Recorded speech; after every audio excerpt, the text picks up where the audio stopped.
The hall smelled like 12 different kinds of incense, and at least one kind of interstellar ego. It shimmered under a dome made of crystallized star matter, and rows upon rows of nobles from every arm of the galaxy sat in radiant silence, each of them armored in culture, pride, and ridiculous headpieces.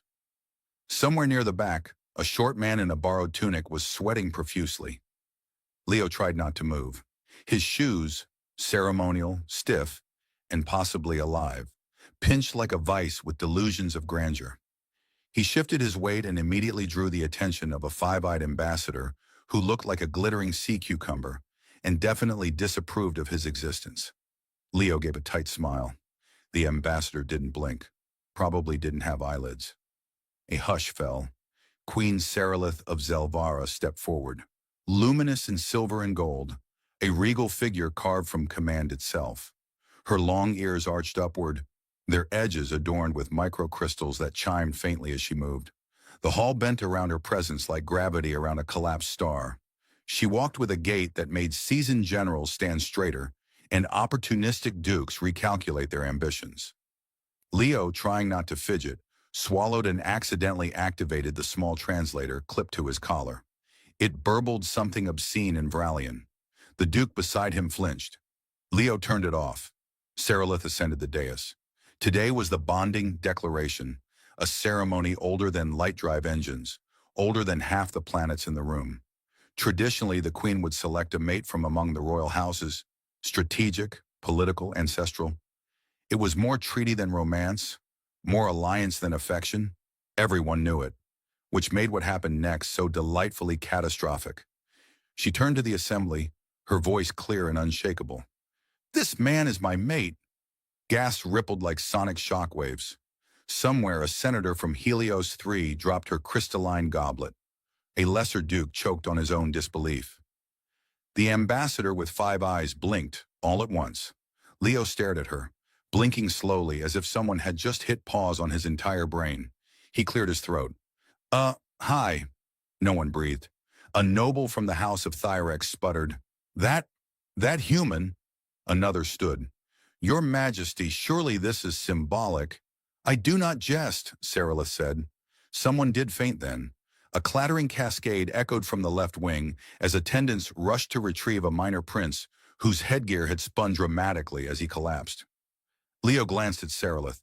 Her expression didn't change, but her long ears twitched slightly, the only sign she was amused. Leo muttered, "So, do I get a badge or—" The silence turned icy. Seralith turned to him then, and it was like watching a mountain consider its favorite rock. "No badge," she said. "You get me." He gulped. "Neat." The next hour was chaos wrapped in decorum. Nobles demanded private audiences. Generals flared their cloaks in protest. The royal AI, Velia, descended from the ceiling as a floating projection of blue fire and politely asked Leo if he had consumed any unauthorized aphrodisiacs. "I had a latte," he replied. "Explain this latte," Velia said coldly. Meanwhile, Seralith refused all discussions of reversing her decision. She remained seated at the throne, one leg crossed over the other, gaze calm, demeanor terrifying. Leo sat slightly behind her, trying to blend into the upholstery. By evening, the crowd thinned. The hall emptied. Courtiers filed out in scandalized clumps, whispering in at least 25 different dialects. Velia remained, now projecting a warning icon above Leo's head that read, "Biological anomaly. Possibly contagious." "Stop it," Leo hissed. Velia beeped smugly and vanished. At last, Seralith rose, approached him and said, "Walk with me." He followed because, what else do you do when a war goddess disguised as a monarch tells you to walk? The corridor they entered curved along the side of the palace dome, revealing the gas oceans of Zelvara Prime below, churning in violent lavender and teal. "I'm going to ask the obvious question," Leo said, hands stuffed in the sleeves of his too long robe. "Are you having a breakdown?" She didn't answer immediately. When she did, her voice was soft. "I am a queen who has seen 12 wars, negotiated peace in 3 systems, and crushed 2 rebellions before breakfast. I do not break down. I make decisions." "Decisions involving awkward humans with bad posture?" Her mouth quirked. You were honest in the hall. You did not flinch. You were ridiculous, but unafraid. I flinched. I flinched so hard I'm pretty sure my ancestors felt it. You stood your ground. I was too confused to run. She stopped, turned, and still, you stayed. He looked up at her, standing bathed in the glow of stars and throne light, and realized for the first time that she wasn't just playing politics. Her eyes didn't shine with calculation. They shimmered with something dangerously close to hope. You're serious. Yes. Queen serious. Her long ears twitched again. Yes. I'm still not sure how this happened. I was just translating some old treaty scrolls yesterday. Then this morning, I got summoned to the palace, and now I'm apparently consort material. You were chosen. He rubbed his temples. Does this come with health insurance? She blinked. Never mind, he sighed. They walked in silence a moment longer. Then he said quietly, You really don't care what they think, do you? I care about the empire, she said. I care about peace. I care about choosing freely. They will adjust. And if they don't? Sarilith paused. Her eyes were calm. Then I will break the empire and build a new one. Leo exhaled. No pressure then. As they returned to the royal wing, passing murals of stars and scenes of ancient battles, Leo thought about his apartment on Earth, about his cat that probably thought he was dead, about the toaster he never unplugged. Is there, like, an official handbook for this? He asked. You will be briefed, she said. Will it explain how not to trip on these robes? No, of course not. At the chamber doors, she turned to him once more. Sleep well, Leo of Earth. You too, Queen Sarilith of majestic intimidation. She raised an eyebrow. You may call me Sarilith. He grinned. Then you can call me Leo. Or, your excellently confusedness. She didn't laugh, but she did smile just barely.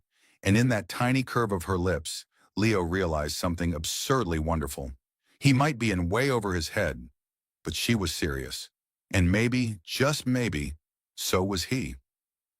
Leo woke up in a bed that probably cost more than the GDP of his home country. It was shaped like a crescent moon, softly glowing with embedded starlight threads, and it smelled faintly of something between jasmine and confidence. For a man who had spent most of his adult life sleeping on a mattress with one collapsed spring and a persistent cat, the experience was disorienting. The ceiling above him shimmered, displaying the slow dance of Zilvara's moons, and a soothing voice cooed, Good morning, consort candidate. Your blood pressure is higher than recommended for your species. Shall I initiate guided breathing? Leo groaned. Cancel guided breathing. Initiate guided breakfast. A few mechanical clicks later, a tray hovered in from the wall like a dutiful but judgmental ghost. It carried a mug of something dark and steaming, along with a selection of foodstuffs that looked suspiciously alive. One of them pulsed. Leo ignored it and went straight for the coffee. Human nutrition protocols are still in calibration, the voice added, with all the enthusiasm of a robot forced to babysit a toddler. Side effects may include levitation, mild hallucinations, or random multilingual outbursts. Leo sipped. Tastes like espresso with a hint of betrayal. He was halfway through a slice of something that resembled bread if bread had been genetically spliced with jellyfish when the door slid open. A figure stood silhouetted against the light, tall, armored, and exuding the kind of energy that made generals straighten up and small children reconsider tantrums. Am I late for alien in-law brunch? Leo asked, wiping his hands on his robe. You are scheduled for diplomatic orientation, Sarilith said, stepping into the room. She was dressed not in royal finery but in a sleek tunic with high boots, a belt with tiny blinking devices, and an air of calm menace. Her long ears flicked slightly as she surveyed the half-eaten breakfast tray. You did not touch the glow fruit. It glowed at me first. She raised one brow. Coward. I like my food to not flirt with me. She ignored that and handed him a datapad. You'll be briefed by the Royal Integration Council. You'll also need to pass a cultural fluency test and be fitted for ceremonial attire. Leo blinked. Do I get to fail with style, or is that not permitted? You may fail with great spectacle, but not style. As she turned to leave, Leo caught up, padding beside her through a corridor filled with soft light and gentle hums. Servants bowed as they passed. One alien with translucent skin emitted a low musical tone and promptly tripped over its own robes. Sarilith didn't slow down. She had the kind of stride that conquered planets. "Quick question," Leo said. "What exactly does being your mate entail?" She did not break stride. "You will accompany me to state functions, provide strategic insight where possible, endure media cycles, occasionally wield ceremonial authority, and support the continuity of the throne." "Right, so eye candy with light paperwork?" She looked at him.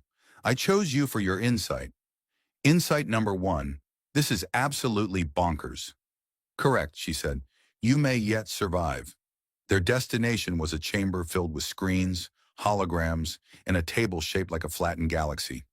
Around it sat 5 individuals who radiated the exact energy of people who didn't trust the color beige unless they personally approved it.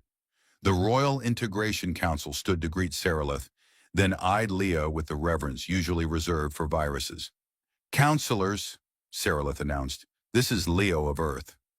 The oldest among them, a woman with metallic braids and laser-etched glasses, adjusted her lenses and peered at Leo. "You're shorter than anticipated." "I contain multitudes," Leo said, most of them anxious. They handed him a document titled Protocol 8821-D, Consort Behavioral Guidelines. It was 1,000 pages long. The first rule was, do not explode. The second was, if you do explode, apologize promptly. "Do you want me to read all of this?" he asked. "No," said a sallow-skinned man with 6 fingers. "You are expected to embody it." "I'm still figuring out how to embody a robe without tripping." The briefing was painful. Questions were asked about Leo's background, his intentions, his ability to digest certain atmospheric compounds. A test was administered where he had to distinguish between intergalactic faux pas and mortal insults. He scored a 64%. One of the counselors wept softly. Afterwards, Sarilith led him to the royal atrium, where stars shimmered across a projected sky dome, and floating islands drifted lazily over gardens. A dragon-like creature blinked at him from a perch, and then sneezed glitter. "Are all meetings that fun?" Leo asked. "That was the least stressful one you will attend." "Neat. I'll bring snacks next time." She turned to face him. "You held yourself with humor. That is rare here." "Humor is my survival instinct. Right after 'don't touch glowing things,'" her gaze softened, just a touch. "It will serve you well." They stood there for a moment, the silence between them oddly comfortable. Leo studied her, the battle-worn poise, the way her ears caught the ambient sounds, the subtle way her eyes tracked movement, constantly calculating, yet not cold. There was steel in her, yes, but also something unshakably alive. "You really meant it," he said, "choosing me." "I meant it more than anything I've done in years. Even more than declaring war on the moon pirates of Zal." They were arrogant and poorly dressed. An easy decision. Leo smiled. "So I'm your biggest mistake yet. Or my most interesting one." A small chime interrupted them. Velia's voice echoed from the ceiling. "Your Highness, incoming communique from the Kareth Alliance. They request clarification on your consort's biological weapon status." "I'm sorry, what?" Leo blurted. "There is a rumor," Sarilith said dryly, "that you are an engineered organism designed to psychologically destabilize royal courts." Leo laughed. "Well, I did once cause a minor HR scandal by microwaving tuna in a shared office. So, not entirely false." "I will clarify your species is merely inconvenient, not destabilizing." "Gee, thanks." As they made their way back toward the inner palace, Leo glanced up at her. "You know, this whole thing still feels like a dream." "It is not." "Then I guess I should try to make it worth your while." "You already have." "By being ridiculous?" "By being real." And somewhere, deep beneath the golden floors of the palace, the AI listened quietly and made a note in the consort profile logs. Subject, highly unpredictable. Current rating, puzzling, but possibly essential. Leo had known awkward dinners. He had once attended a birthday party where the host forgot his own name halfway through grace, but nothing quite compared to the interstellar welcome banquet being held in his accidental honor. The Grand Hall of Seralith's palace looked like a nebula had exploded across a five-star restaurant. The walls shimmered with soft blues and greens. Animated tapestries played recorded battles in slow, tasteful loops, and the chandeliers dripped with floating orbs of compressed starlight. It was all magnificent, terrifying, and severely lacking in anything resembling a breadstick. He stood beside Seralith at the head table, wearing ceremonial robes that were so ornate they seemed designed to restrict movement as a security precaution. His collar was stiff enough to pick up satellite signals. On either side of them were dignitaries from across the galaxy, some humanoid, others less so. One representative from the aquatic realms of Saren spoke only in bubble patterns and had to be accompanied by a tank and a translator shaped like a melodramatic crab. Seralith leaned toward him slightly. Do not attempt to eat the pink spiral. It's decorative and lightly venomous. Leo nudged it away from his plate. Lightly venomous is still too venomous. That's my food policy. Spoken like a true consort, he grinned. You're enjoying this, aren't you? Immensely. The opening speech was given by a dignitary who looked like a cross between a marble statue and a wind tunnel. He spoke of unity, the importance of tradition, and the stabilizing influence of royal partnerships. When he finally addressed Leo, the hall grew still. We welcome the Terran male into the fold, he intoned. May his contributions be proportionate to his unexpected arrival. Leo gave a little wave. I contribute sarcasm and digestive uncertainty. Polite laughter rippled through the crowd. Whether out of courtesy or confusion, he wasn't sure. The statuesque speaker blinked slowly. We accept this. Dishes were served in courses, each more mysterious than the last. One platter emitted a soft hum that made Leo's fillings tingle. Another was described as a delicacy from the fungal rings of Brelax Minor and tried to crawl off his plate. Seralith expertly pinned it with her fork and offered him half. I'm not sure I can eat anything that resists being food, Leo said. Conquering your fear of cuisine is a rite of passage. Where I'm from, that's called trying sushi for the first time. Midway through the meal, the entertainment began. A trio of dancers spun through zero-gravity loops above the hall, ribbons trailing from their limbs like comet tails. One accidentally collided with a chandelier and spent the rest of the performance clinging to it with quiet dignity. No one mentioned it. Then came the panel of elders, ancient advisors who had served the throne since the reign of Seralith's grandmother. They requested a private audience with Leo after dessert, which turned out to be a cube of something that tasted like regret and nostalgia. He followed Seralith to a smaller chamber lined with silver columns. The elders were already seated, their expressions carefully neutral. The oldest among them, who looked like he'd been grown rather than born, gestured for Leo to sit. We have questions, he said, and we ask them not out of malice but necessity. I appreciate that, Leo replied. As long as no one asked me to lift anything heavy. The elder gave a slow nod. You are not trained in royal protocol. Correct. You have no background in diplomacy, science, military, or commerce. I once fixed a printer without yelling. That's about it. You are entirely ordinary. Leo spread his hands. I'm the human equivalent of a paperclip, yes. Then why? Another elder asked. Do you think the queen chose you? He paused. I don't know. I didn't ask her to. She just did. They studied him for a long time. It was the kind of silence that filled airlocks right before someone got spaced. Then the first elder spoke again. That is not the answer we hoped for, but it may be the answer we needed. I get that a lot, Leo said, usually after people try to fire me. When they were dismissed, Seralith led him to a quieter part of the palace.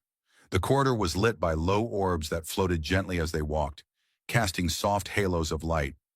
They don't trust me, Leo said. They don't trust anyone, she replied. They simply accept some people more efficiently than others. They stopped near a wide archway that overlooked a view of the capital below. Spires rose from the city like frozen lightning, and transports moved in orderly arcs across the sky. It was beautiful, alien, and intimidating as hell. I don't blame them, Leo said. I'm not what they expected. I'm not what you expected. She turned to face him. You are exactly what I expected. That's why I chose you. I can't even pronounce half the things I've eaten today. What can I possibly offer you? Truth, simplicity, a mind that questions, a presence that grounds. Also, very soft robes. Those were selected by my tailor, not you. I wore them with enthusiasm. That counts. Her smile was brief but real. You are not here because you are exceptional in the way they measure. You are here because you are exceptional in the ways I measure. Leo looked down at the city, then back at her. Do those ways include an impressive ability to embarrass myself in public? That is a bonus. Ah, good. From somewhere deep within the palace, a chime sounded. Velia's voice returned, prim and dry as ever.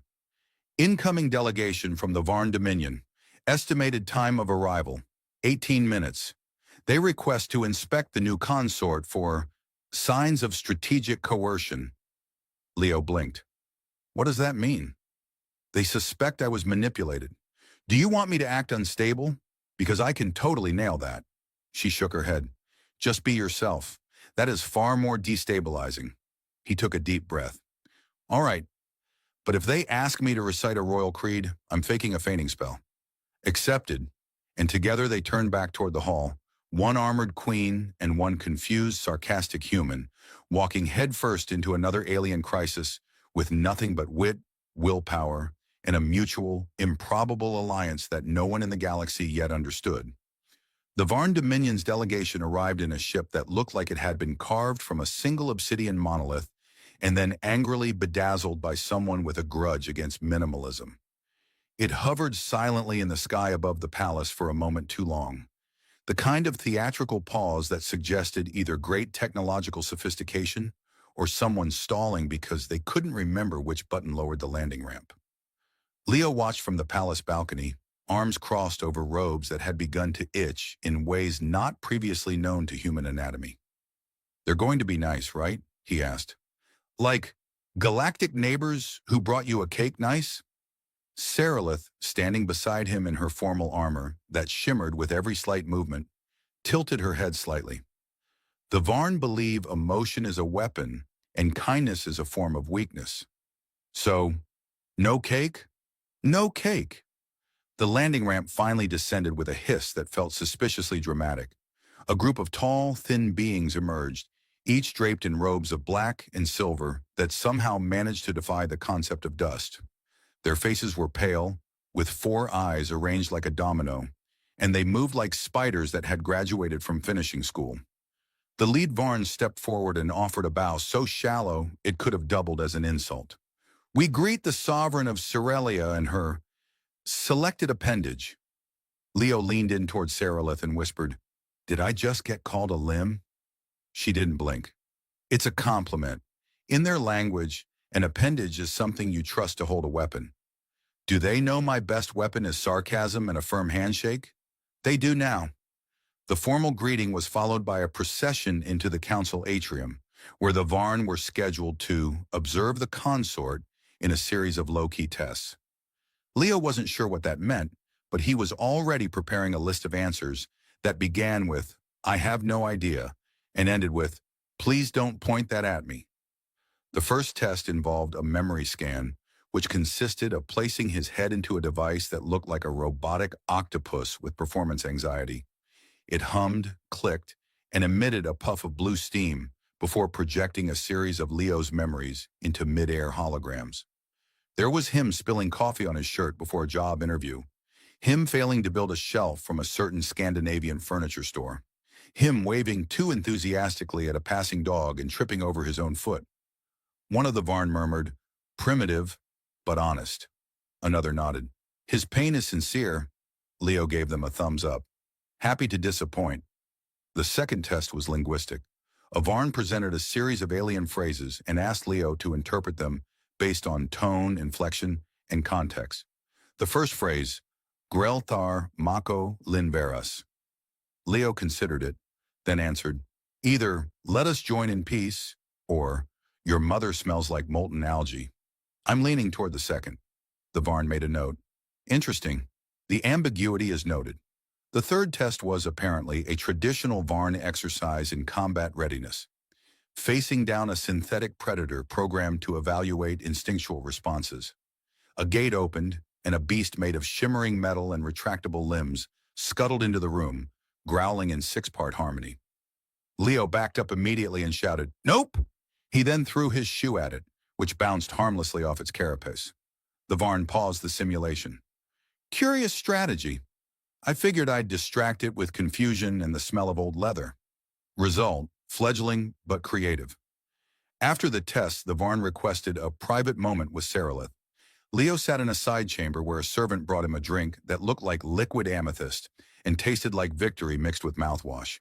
He sipped it slowly and tried not to imagine the Varn offering Sarilith 20 moons and a diplomatic upgrade to drop the human accessory. Eventually, Sarilith returned, her expression unreadable. "Well," Leo said, "either they liked me or they're about to release a press statement calling me a political prank. They are baffled. This is good. It keeps them cautious. I'm happy to be a walking galactic enigma. They also asked if your scent was part of a mating ritual. I spilled part of the drink on myself." "Ah." They walked down one of the quieter corridors of the palace where windows opened to the stars, and Velia hummed softly through the walls. "I'm getting the impression that being your consort is less about ceremonial duties and more about strategic misdirection," Leo said. "Correct. You are an emotional variable. They do not understand variables.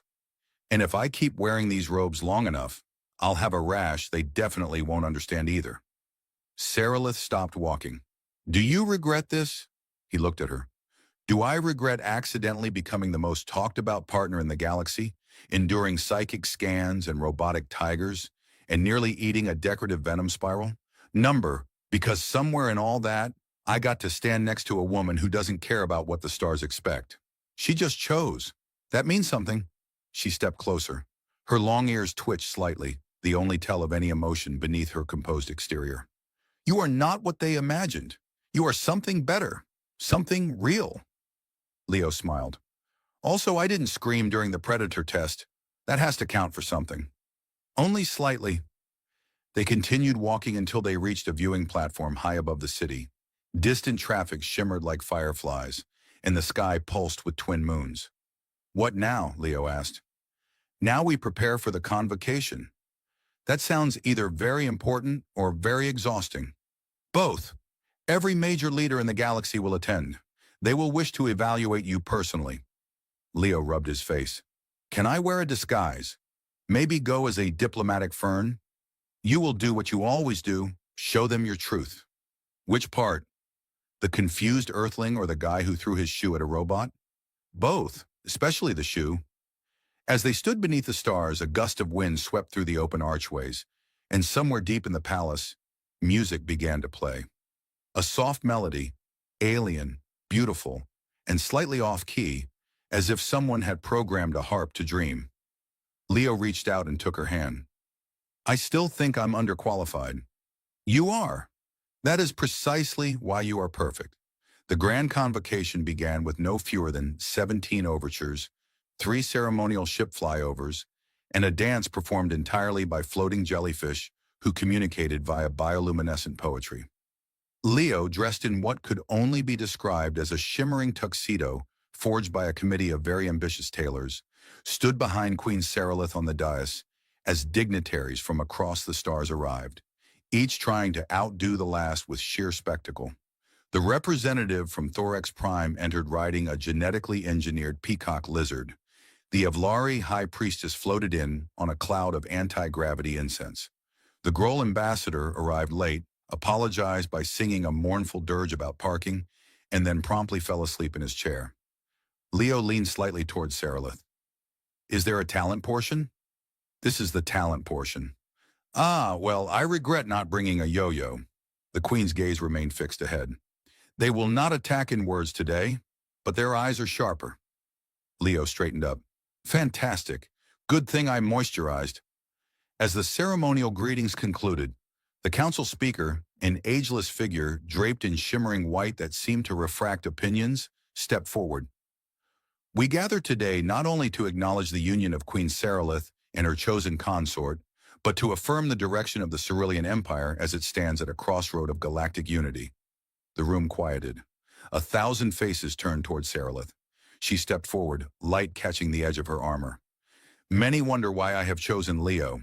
He is not a general, not a diplomat, not a creature of our worlds. And yet in his simplicity, I found strength. In his honesty, peace, and in his absurdity, surprising resilience. Leo gave a small wave. Hi, just here to emotionally destabilize galactic protocol. A chuckle rippled through the room. One of the Avlari clicked her fingers approvingly. The Groll ambassador snored louder. Sarilith continued, the galaxy does not need more warriors. It needs reminders of what it means to feel, to change, to choose outside of fear. The Varn delegation stood. Their leader stepped forward. The decision to bind with a Terran is unprecedented. It challenges order. Leo took a step, carefully avoiding the hem of his robe. You're not wrong. I challenge a lot of things. Balance, gravity, occasionally doors labeled push when I pull. But maybe that's the point. I'm not here to make sense. I'm here because she chose me. And if a queen of one of the oldest empires in the galaxy can take a risk for love, maybe the rest of us can risk understanding each other. The Varn delegate tilted his head. Do you speak for Earth? Definitely not. I barely speak for myself. But I can say this, humans are messy, but we're really good at trying again. Another ripple of murmurs. This time not disapproval, but curiosity. The council speaker raised her hand. The bond has been declared. The sentiment understood. Let this be recorded in the archive of stars. A great beam of light shone from the ceiling, etching the moment into living memory. Leo felt it settle over him like a gentle warmth, as if history itself had paused to take note. Later that evening, in the quiet garden suspended above the palace, Leo found Sarilith standing beneath a translucent tree whose branches hummed with soft energy. So, he said, approaching slowly, did I embarrass you in front of the galaxy? You challenged them, and they listened. That is more than I expected. I was worried I'd end up as a case study in diplomatic disaster. You still might, but a popular one. They sat on the bench together, the silence stretching comfortably between them. I never thought, Leo said after a moment, that my life would turn out like this. I was small, one face in a city of millions. Now I'm one face in a galaxy of trillions. You are still small, she said softly, but your presence bends the path of greater things. He smiled. That almost sounded romantic. It was intended as statistical analysis. They laughed. A voice crackled from behind a hedge, Velia's avatar appearing in shimmering form. Your Highness, your Majesty's consort has just become the top trending subject on 307 planetary forums. One caption reads, Earth male causes royal disruption, smiles while doing it. Fame at last, Leo said. Would you like to issue a statement? He leaned back. Tell them I'm still figuring out the shower knobs in this place. Logged. Sarilith turned to him, expression softer than he'd ever seen it. I chose you to shift expectations, but I never expected you would shift mine. Leo looked at her, then at the stars glowing above them like silent witnesses. You know what the craziest part is? I still don't know how to dance. Then it is fortunate I do. She stood, held out her hand, and pulled him to his feet. There was no music, just the hum of the garden, the soft thrum of distant engines, and the pulse of something new, something that had never existed before they collided. He stepped on her foot, twice. Maybe, she said dryly, we begin with walking. I can handle that, Leo replied. Probably. So they walked together, step by step, not toward a perfect ending, but toward a life where love had rewritten the rules, where a quiet man from Earth could stand beside a queen and not just survive, but matter. And for the first time since it all began, Leo didn't feel out of place. He felt home. Lyra sat in the observatory, the hum of the ancient star charts almost hypnotic. So the universe decides to keep expanding, and here I am, stuck expanding my patience, she muttered. Her long ears twitched, catching the soft buzz of the palace's archaic systems, the same systems that had been a royal headache since the last upgrade 20 solar cycles ago. The stars outside weren't just distant balls of fire, they were reminders. Each flicker was a memory she tried to shove away but failed spectacularly. The one memory that refused to fade was Marcus. Human, saved her life, and complicated everything. Her advisor, Marn, barged in with the subtlety of a comet on a collision course. Your Majesty, the Convergence Festival preparations are behind schedule. Also, I might have accidentally delegated the floral arrangements to the kitchen staff again. Lyra sighed. Did they at least remember the anti-gravity blossoms? Or did we end up with the usual wilted spaceweed? Marn grinned sheepishly. Spaceweed? It's, organic? Lyra's lips twitched. Even royalty needed levity when drowning in protocol. She glanced again at the stars, thinking about Marcus. How absurd it was that this human, fumbling through starship controls like a kid with a new toy, had become her secret heart's rebellion. Back then, she'd been cornered by the rebel faction during the siege of Virax 9, her escape hinging on a chance encounter with a human pilot who, despite being a bit too enthusiastic about cosmic donuts, managed to rescue her. The image of his disheveled hair and that goofy grin was etched permanently behind her eyelids. He had no idea what he was doing, she whispered, but neither did I, which makes us perfectly matched, doesn't it? A rare chuckle escaped her lips. Across the galaxy, Marcus was currently arguing with his ship's AI. No T3, I don't want to recalibrate the flux capacitor while I'm mid-coffee. One disaster at a time, please. The AI responded in its usual deadpan tone. Marcus, you have previously survived 3 flux capacitor miscalculations. Statistically, you should be used to it by now. Marcus gave an exasperated groan. Great, so you're telling me I'm statistically doomed, but haven't actually died yet? Thanks for the pep talk. He glanced out his viewport, where the swirling colors of a nebula looked less intimidating than the chaos brewing in his mind. The memory of the Queen, her long ears twitching in frustration and amusement, was an unexpected echo in his otherwise chaotic existence. Lyra's day continued with meetings that felt like orbiting black holes, inevitable, draining, and likely to crush any spontaneous emotion. If I have to listen to another lecture about the sacred duty of the throne or the imperative of political alliances, I might just appoint a hologram to replace me, she joked during a particularly dreary council session. Her laughter was met with a mix of shock and thinly veiled relief. Even queens need a break from the royal monotony.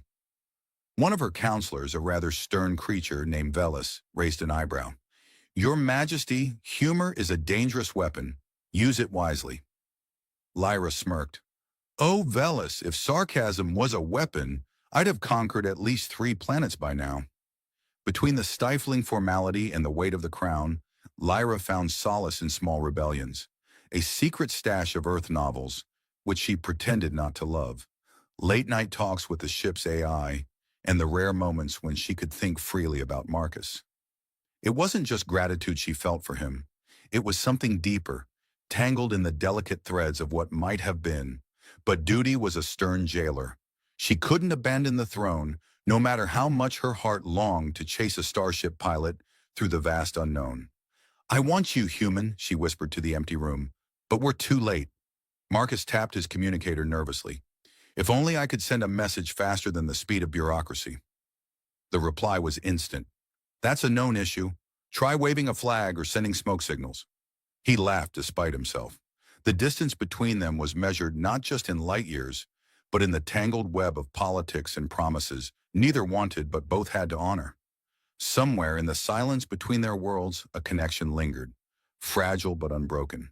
The Convergence Festival loomed, a cosmic dance of diplomacy, tradition, and the kind of small disasters that only happen when multiple species try to coordinate a party. Lyra rehearsed her speeches with Marn, who insisted on adding quantum metaphors for flair. Your Majesty, how about, like entangled particles, our fates are linked beyond space and time? Lyra rolled her eyes. Only if you promise not to entangle me with a confused ambassador from Andromeda again. Marn chuckled. Deal. But no promises on the diplomats. As the twin suns dipped below the horizon, Lyra felt the familiar pull of the stars, and the aching reminder of what she had lost and what she might never have. Her reflection caught in the observatory's glass was regal and resolute, but her eyes betrayed a restless hope. Somewhere out there, Marcus was looking at the same stars, maybe thinking of her, maybe laughing at the absurdity of an alien queen with long ears and a heart too human for her own good. The galaxy was vast. The rules were many, but sometimes the smallest defiance was a love letter written in starlight. Marcus stood in the cramped cockpit of his freighter, blinking at the blinking lights as if they were hieroglyphics written by an alien prankster. The T3AEI's monotone voice cut through the silence. "Marcus, you seem to be holding the manual upside down again." He gave an exasperated sigh. Maybe the manual just has a poor sense of direction. The ship lurched as if it agreed, sending his coffee cup skidding across the control panel in a liquid rebellion. "Great. Now I'm spilling Java in 0G. Perfect." He reached for a rag, accidentally activating the emergency beacon. "T3, remind me why you're programmed to make my life harder?" "Because my programming includes a cruel sense of humor," it replied cheerfully. Marcus groaned, but couldn't help a smile. Life on the fringe of civilized space wasn't supposed to be this complicated, yet here he was, tangled in the galactic web of interspecies politics and cosmic duty he barely understood. The distant memory of the Queen, Lyra, flickered like a star stubbornly refusing to die out. The human and the alien had been thrown together by fate, and their brief encounters had left something unspoken between them, something that neither time nor distance had erased. Meanwhile, on the gleaming throne world of Velcora, Lyra paced the royal chambers, her long ears flicking in irritation as she tried to focus on the upcoming Convergence Festival.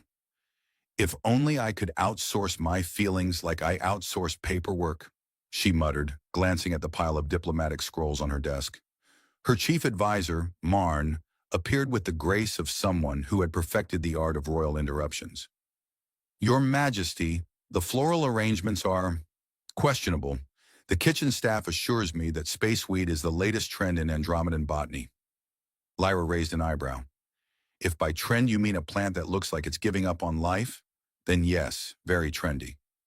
The day was a whirlwind of ceremonial rehearsals, diplomatic briefings, and endless cups of the bitter palace tea, which Marcus could have sworn was a weapon disguised as a beverage.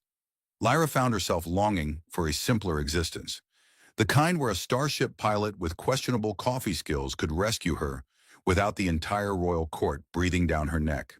Yet every moment was a reminder of the gulf between them, her crown forged from centuries of sacrifice, his life a chaotic dance on the edge of space.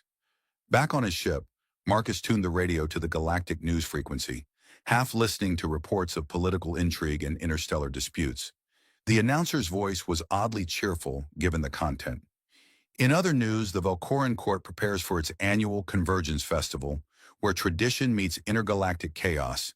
Stay tuned for live coverage, including the inevitable accidental speeches and diplomatic faux pas. Marcus chuckled, imagining Lyra trying to keep a straight face amidst the spectacle.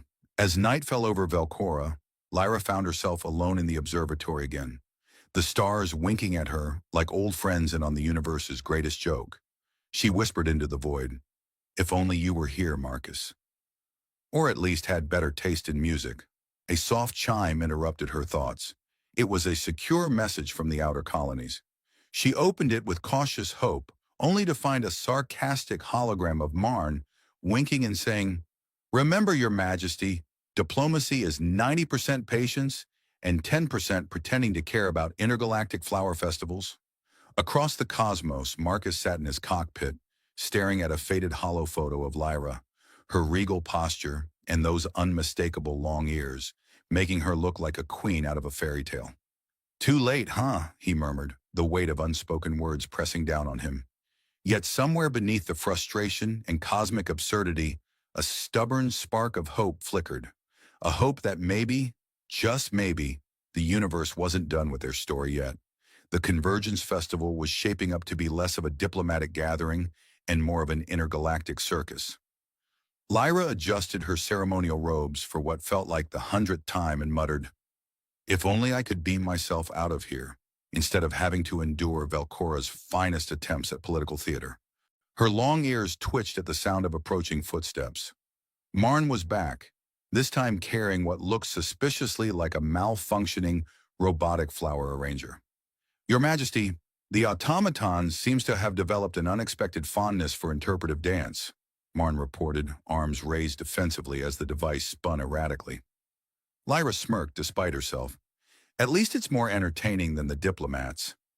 The palace buzzed with the chatter of beings from all corners of the galaxy, each species adding their own flavor of chaos to the mix. Velcoran nobles whispered in rapid clicks. Andromedan traders haggled loudly over the price of synthetic spice, and somewhere, an alien bard attempted to tune a plasma harp with questionable success.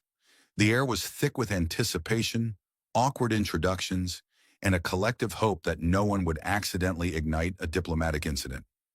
Meanwhile, Marcus was navigating a very different kind of chaos.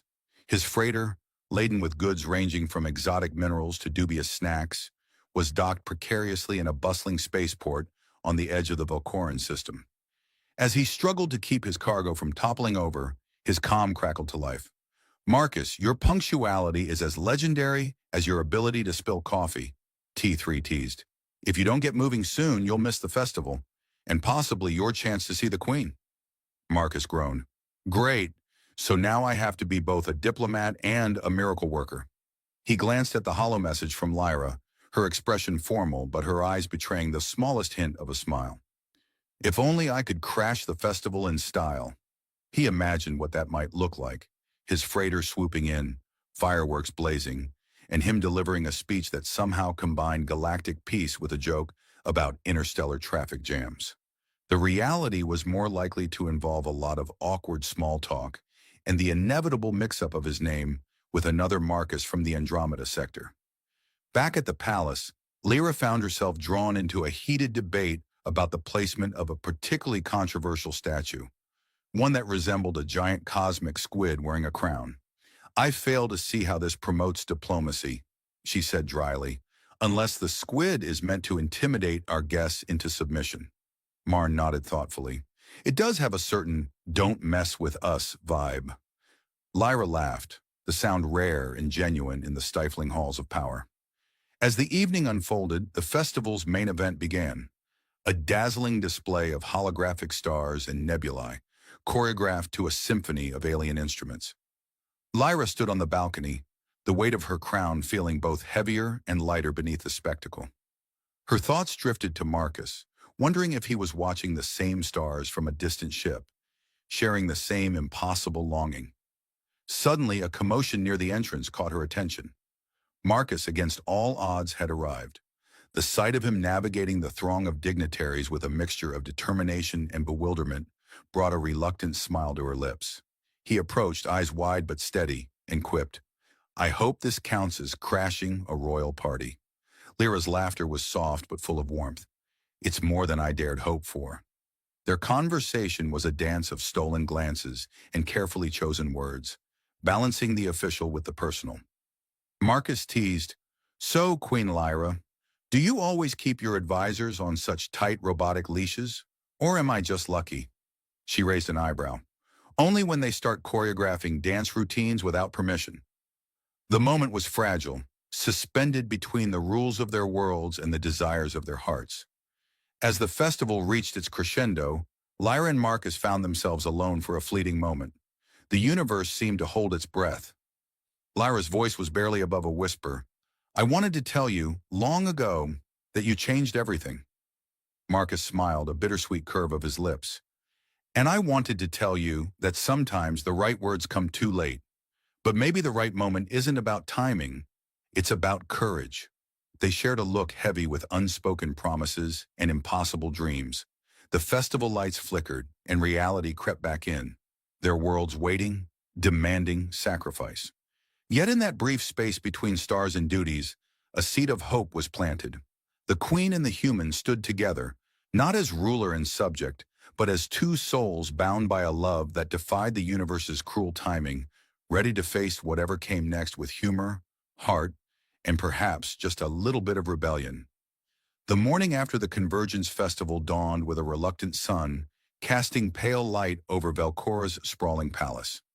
Lyra awoke to the usual bustle of royal duties, knocking on her chamber door like a persistent space miner. Yet beneath the familiar cadence of protocol, a quiet rebellion stirred within her, a spark ignited by Marcus's unexpected arrival and their stolen moments under the starlit sky. Who knew diplomacy could be so unpredictable, she mused, her long ears flicking in amusement. Marn appeared promptly, a scroll in hand, and an expression somewhere between concern and disbelief. Your Majesty, the Council insists on an immediate meeting regarding the recent human intrusion. Apparently they're worried you're planning to start an intergalactic comedy club. Lyra smiled wryly. Well, if that's the alternative to endless treaties, I might be tempted. The absurdity of the situation was a balm, a reminder that even in the grand halls of power, humor could be a secret weapon. Marcus, meanwhile, was adjusting to the palace's rigid rhythms, with all the grace of a rookie pilot learning to navigate a black hole. His attempts at small talk with Velcran officials were met with varying degrees of confusion and suspicion. So, you're the famous human who saved the queen? One noble asked, peering over a crystal glass. Marcus nodded, then quipped, I also make a mean cup of space coffee, which I'm told is a diplomatic advantage. The room's silence was broken only by a low chuckle from an elderly ambassador who seemed to appreciate the levity. Lyra found herself torn between the demands of the throne and the magnetic pull of Marcus's world, a world where laughter and chaos weren't liabilities but lifelines. She caught glimpses of him navigating the palace gardens with a mix of awe and bewilderment, occasionally muttering about the complexity of zero-gravity topiary arrangements.